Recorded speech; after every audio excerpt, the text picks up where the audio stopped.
so let's get started. Hypersensitivity is a very, very high-yield topic for your board exams. It requires understanding of the details of immunological mechanisms and integrating your knowledge of microbiology, pathology, and clinical presentations. So I'm going to do my best to give you a brief overview. Now, hypersensitivity essentially implies that the body is overly sensitive to some type of antigen to the point of harming itself. Now, there are 4 types of hypersensitivity reactions. Types 1, 2, and 3 are antibody-mediated, while type 4 is cell-mediated. You can remember them with the mnemonic A, B, C, D. A for type 1 will help you recall both anaphylactic and atopic responses. B for type 2 will remind you of the antibodies involved in the mechanism. C for type 3 should remind you of complexes, meaning immune complexes. And D for type 4 should help you remember that it's delayed. Now let's discuss each type and some examples. Now, atopy and anaphylaxis are classic examples of type 1 hypersensitivity reactions. This occurs in 2 phases. Type 1 hypersensitivity occurs after B cells have been exposed to an antigen and class switch to synthesizing IgE. Upon second exposure to antigen, IgE antibodies on the surface of mast cells bind to the antigen and cross-linking occurs, as shown in this image. Now, this cross-linking triggers immediate degranulation and release of histamine, bradykinin, and other vasoactive amines. Now, tryptase is also released, which is a marker of mast cell activation. In the later phase of type 1 hypersensitivity, which occurs hours later, the mast cells release chemokines and other mediators, and this leads to the signs and symptoms of inflammation and tissue damage. Now, this should make sense. On the last slide, we just talked about histamine release, and now we're talking about leukotrienes, and these help to mediate some of the cardinal signs of inflammation, which are what? The cardinal signs of inflammation, you're right if you said, are rubor, calor, tumor, dolor, and functionalacia, or redness, warmth, swelling, pain, and loss of function. Now, this is a good time to review some pathology concepts. Now, anyway, type 1 hypersensitivity, since it's number 1, is the first type of hypersensitivity, and it's fast, like anaphylaxis. Now, if you've witnessed an anaphylactic reaction, or have had the misfortune to have had one yourself, a bee sting or foods like peanuts or shellfish, you know just how fast it can occur. Now, other examples of type 1 hypersensitivity include allergic asthma and drug allergies. Now, we can test for type 1 hypersensitivity reactions with a skin test or a blood test for allergen-specific IgE. Now, type 2 hypersensitivity is antibody-mediated by 3 mechanisms. In all cases, there are antibodies on our cells binding to antigens on the surface of abnormal cells, and it can lead to cell destruction, inflammation, or cell dysfunction. Now, let's talk about cell destruction first. When a foreign cell comes along with all its surface antigens, that cell gets coated or opsonized by a bunch of antibodies. So let's say you're at a friend's birthday party, and someone who didn't get invited for whatever reason gets really jealous, and that person shows up and attempts to destroy the birthday cake. What likely happens next? Well, that person is going to get surrounded by all of the birthday boy or girl's true friends, and it's going to face some consequences. That person is the foreign cell, and those real friends are antibodies protecting the birthday celebrant. So now that the foreign cell is surrounded or coated by antibodies, or opsonized, however you want to see it, 2 things can happen. First, it can lead to either just phagocytosis or phagocytosis and activation of complement. Now, another way it could go is killing by natural killer cells, and this mechanism is known as antibody-dependent cellular cytotoxicity, sometimes abbreviated ADCC. Let's talk about a few clinical examples. Now, the first is autoimmune hemolytic anemia. This can be chronic or acute, but what happens is that the red blood cells agglutinate, There's a warm and cold version, and the warm version is often due to IgG antibodies that are reacting with antigens on the red blood cell surface. For the cold version, they are typically IgM antibodies. Now, here's an image of what the red blood cells look like when they agglutinate. The next pathology is immune thrombocytopenia. What happens is that there are anti-GP2B 3A antibodies, and splenic macrophages just go ahead and phagocytose the platelets. What should you see on lab findings? Well, you're right if you said you'd see an increased number of megakaryocytes on bone marrow biopsy, since they'll be churning away trying to make more platelets. And of course, you'll see a decreased platelet count. Now, other examples include transfusion reactions and hemolytic disease of the newborn. Now, since we're talking about labs and agglutination, it's a good time to discuss the Coombs test. Now, in the direct Coombs test, it's looking for antibodies that are attached directly to the surface of red blood cells. In the indirect Coombs test, we're looking for antibodies that are in the serum, but they aren't bound to anything. Why is that important? It means that if an antigen did present, then the antibodies that are present will make that reaction happen. Now, here's a visual of what I just said. See, in the direct Coombs test, there are antibodies on the patient's red blood cells already. How are we going to detect those antibodies? Well, we need to add another antibody, so these things in blue. If there's a positive result, which means the cells agglutinate, then it means that the blue antibodies bound to the antibodies that were found directly on the patient's RBC surface, and everything clumped together. If there's a negative result, then those blue antibodies didn't find any antibodies on the patient's RBC surface to bind to, so nothing will bind. Now, in the indirect Coombs test, we're looking for antibodies that are floating around in the patient's serum, not necessarily bound to red blood cells. That's why it's indirect. So same deal. How do we detect those antibodies? We have to add other antibodies to find them, and we have to add some donor blood so that we can see agglutination. Now, again, a positive result means that the antibodies we put in found the antibodies they were looking for to bind to in the patient's serum, and it caused the red blood cells to agglutinate. If they didn't find anything, then nothing clumps, and it's a negative result.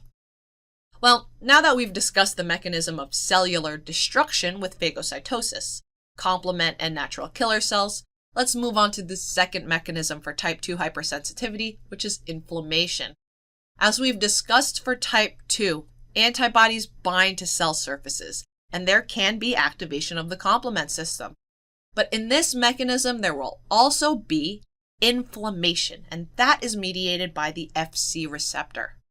Remember that the Fc region, as shown in this image, is the constant region of the antibody, made up of a carboxy terminal with carbohydrate side chains, and this determines the antibody isotype and mediates complement and macrophage binding. Now, examples of type 2 hypersensitivity due to inflammation include Goodpasture syndrome, rheumatic fever, and hyperacute transplant rejection. In Goodpasture syndrome, there can be hematuria and hemoptysis due to antibodies to the glomerular basement membrane and alveolar basement membrane. Do you remember what type of glomerulonephritis it's associated with? You're right if you said rapidly progressive or crescentic glomerulonephritis. Can you identify what the red arrow is pointing at in this image? It is an enlarged macrophage with an ovoid, wavy, rod-like nucleus. You're right if you said it's a Nitschkow cell, and it's within this granuloma with giant cells, which the blue arrows are pointing to, called an Aschoff body. And these are characteristic of rheumatic heart diseases, which can result from rheumatic fever from group A strep. Now, there are antibodies to M protein that are cross-reacting with self-antigens. Now, in this last image, we can see thrombosis of graft vessels, which the arrows are pointing to within the glomerulus. This is due to a pre-existing recipient antibodies that are reacting to donor antigen in a hyperacute transplant rejection. Finally, the third mechanism for type 2 hypersensitivity is cellular dysfunction. When antibodies bind to cell surface receptors, there is an abnormal blockade or activation of a downstream process. I know this sounds very technical, but when you think of something getting blocked downstream, it's like something isn't receiving a signal. What usually receives a signal? You're right if you said a receptor. What are some diseases you can recall that involved something against a receptor? Well, what about myasthenia gravis? There's something wrong with acetylcholine in this disease, and how come? It's because there's an autoantibody, an anti-acetylcholine receptor 1. What else can you think of? Do these images help? Here we see exophthalmos and scalloping of the colloid. This is Graves' disease, which is because of autoantibodies that are anti-TSH receptor. Now, what about this image? Here there are some flaccid intraepidermal bullae that gets caused by acantholysis or separation of the keratinocytes. This is pemphigus vulgaris, and it's because there are IgG antibodies against desmoglein, part of the desmosomes. Now, next we can finally move on to type 3 hypersensitivity. Type 3 hypersensitivity involves immune complexes. They're made up of antigens and antibodies, mostly IgG, which activate complement and attract neutrophils. The neutrophils release lysosomal enzymes, and as you can see in this image, they can damage endothelial cells. So it makes sense that this can be associated with vasculitis and systemic manifestations. Now, for a mnemonic, you can remember that there are 3 things stuck together in a type 3 reaction: antigen, antibody, and complement. Now here we have 3 examples of diseases related to type 3 hypersensitivity. The first is SLE, or systemic lupus erythematosus. Organ damage, such as nephritis, is primarily due to a type 3 hypersensitivity reaction with decreased clearance of the immune complexes. And in this case, we're talking about the anti-DNA ones. In this first image, we see a classic malar rash in SLE. In the second image, we see a lot of renal microaneurysms pointed out by the arrows due to polyarteritis nodosa, which is one of the vasculitides that usually occurs in middle-aged men and has an association with hepatitis B. Now, these 2 images in the second row are showing enlarged and hypercellular glomeruli under light microscopy and a granular, lumpy bumpy appearance under immunofluorescence for post-streptococcal glomerulonephritis. Now, serum sickness is the prototypic immune complex disease. Serum sickness happens when a foreign protein gets introduced into your system and antibodies get formed against it. What usually happens is 1 to 2 weeks after you get exposed, antibodies are developed and they form complexes with the foreign antigen and deposit in your tissues. And this leads to complement activation and inflammation and tissue damage.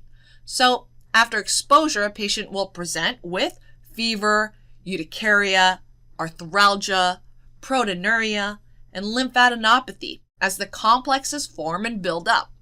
Now, reactions similar to serum sickness are associated with some drugs and infections. Another type 3 hypersensitivity is the Arthus reaction. This is a more local, subacute, immune complex mediated reaction.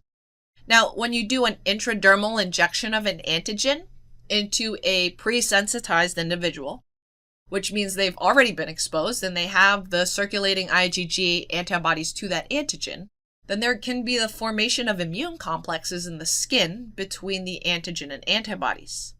This is characterized by edema, necrosis, and the activation of complement. Now, finally, we have come to type 4 hypersensitivity, the only cell-mediated reaction.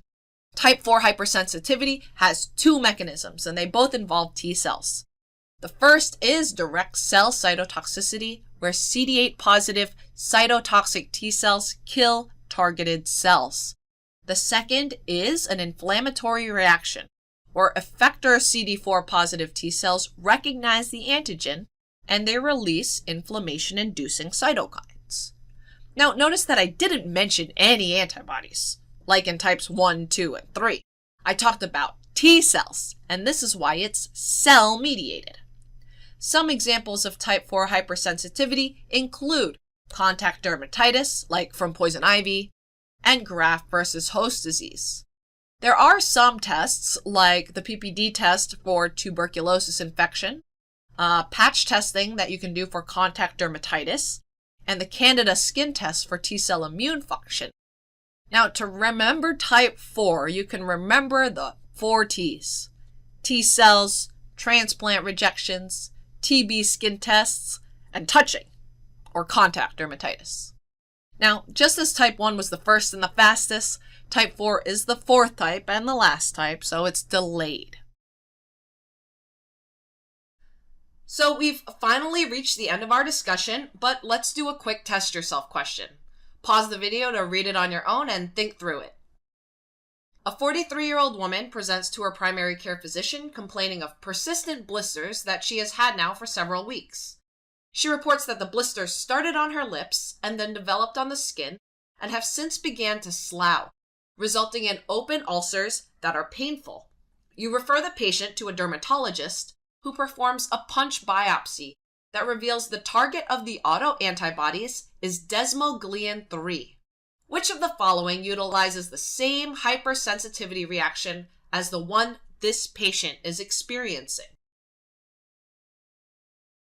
Now, remember, we talked about desmoglein earlier. It's that component of desmosomes. We've talked about acantholysis, or the separation of keratinocytes. Now, you're right if you're remembering that this is pemphigus vulgaris, and there are IgG antibodies against desmoglein, and it's a type 2 hypersensitivity reaction. So which of these choices is also a type 2 hypersensitivity reaction? Now, we just talked about nickel as contact dermatitis in type 4, and we've talked about the Arthus reaction as a type 3 hypersensitivity reaction with immune complexes. We talked about bee stings in anaphylaxis in type 1, and we talked about TB tests in type 4. So the only one left is Graves' disease, which, if you remember, has anti-TSH receptor antibodies. All right, that's all I have for you here. Please give this video a thumbs up if you liked it, and it'll give you the opportunity to submit a comment if you have any feedback or questions. Thanks for joining me. Study hard.